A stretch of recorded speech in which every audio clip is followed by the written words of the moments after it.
What's up, kids? So, today I thought I'd do something fun and tell some theater stories. As you can see, I'm very unprofessional and in my bed, but also I'm 14 and don't care. So, yeah, we'll just get cozy, get comfy, get some popcorn. We're gonna tell some stories.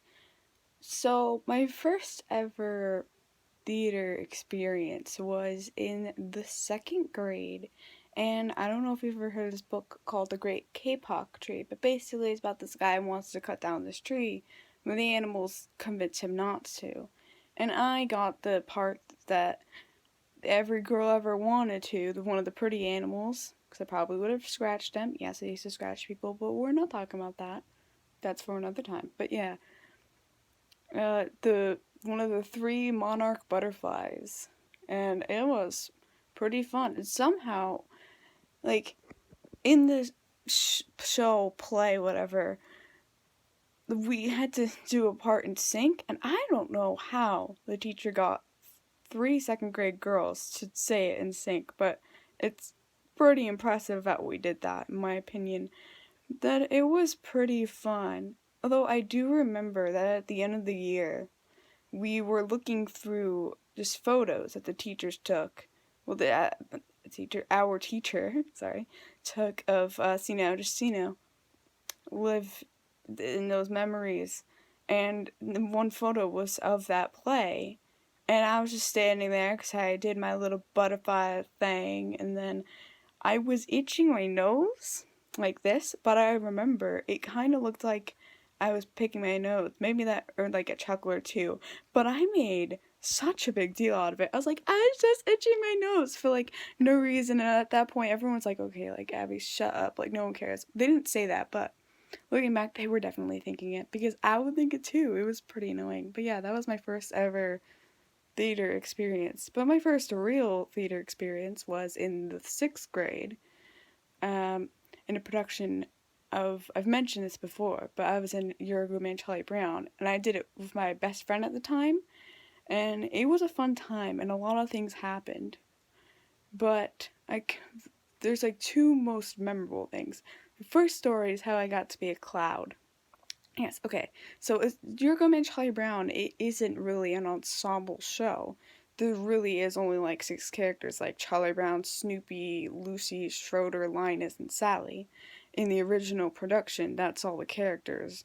But since this was like a production where it was one of those where they let in everyone, talentless or not, you get in. It's fun because theater's fun. We love it. But as I said before, in like one of my earliest videos ever, I'm getting sidetracked. But anyway, yeah. So it had a big ensemble, as you could imagine, because it wasn't focused on talent. It was focused on fun, interesting approach. But I dig it. I dig it. No tears. But so I got ensemble, and it was like a kiddie show. It was cute. I still listen to it a lot. I love it. The sweet, sweet nostalgia. Am I right? Sixth grade. Nice. But I'm so bad at telling stories. I'm sorry. I get sidetracked a lot. It's the ADHD, guys. But yeah, we had to do a lot of just really, really wacky things. Um, and there was one point in the show where Snoopy was like doing the whole World War I flying ace thing, and he did this little bit, and they thought it was kind of boring, so they were like, okay, who can tap dance? And no, it's not where you're going. Think it's going, because the tap dancers were tap dancing Blankets and Linus and my blanket and me. All right, get it right. But no, so I was like, no, I can't do that. And so did my best friend at the time. She couldn't. So she's like, and they were like, okay, the rest of you are gonna be clouds. So we danced around as this kid on a doghouse who was just like singing and doing his little bit with styrofoam clouds in our hands, and our favorite joke, because we made a mutual friend at this point, and it was like we would go up to each other, pretend to be like mom and daughter. It's like, okay, sweetie, what part did you get? Like, did you get Lucy? And the other person would be like, no, I got a cloud.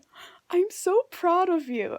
We thought it was pretty funny, because it was pretty funny, but that was a fun time.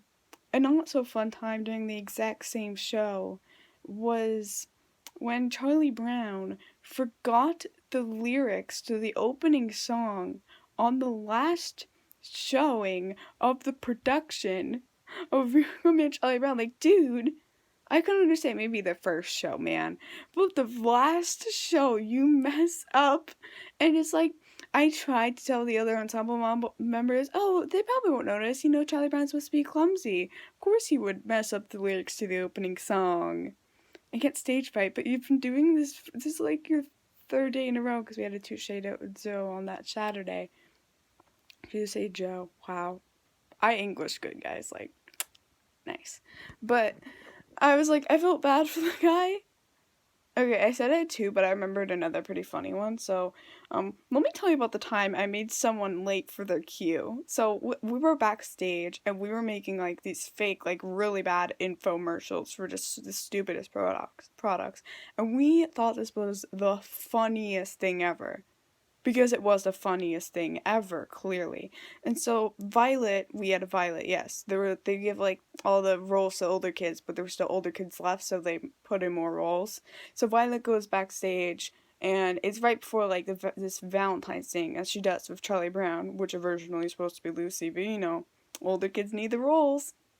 It's great, it's great. But so she goes backstage, and we're in the dressing room doing our shenanigans, and we think it's so funny, right? So we go up to Violet, and we show her the video. She watches the whole thing, but unfortunately she misses her cue, and it's kind of our fault. Okay, it's our fault. Sorry, Violet, if you're watching this.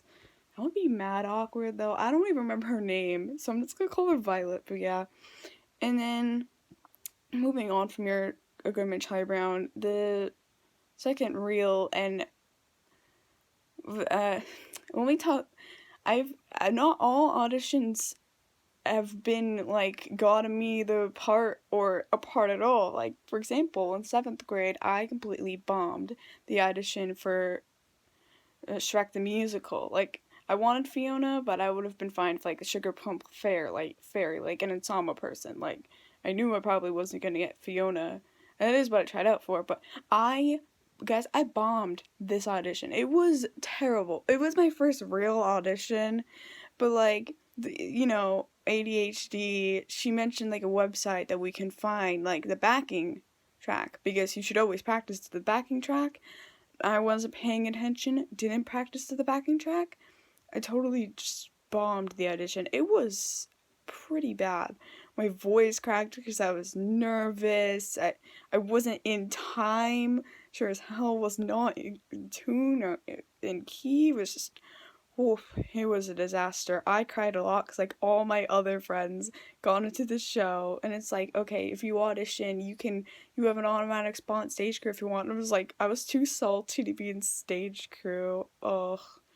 It was awful. And then I was supposed to do Legally Blonde, but that got canceled because of COVID. But I did get to do the safe and social distanced version of like Hamilton. It was like a theater camp. It was tons of fun. I got Aaron Burr.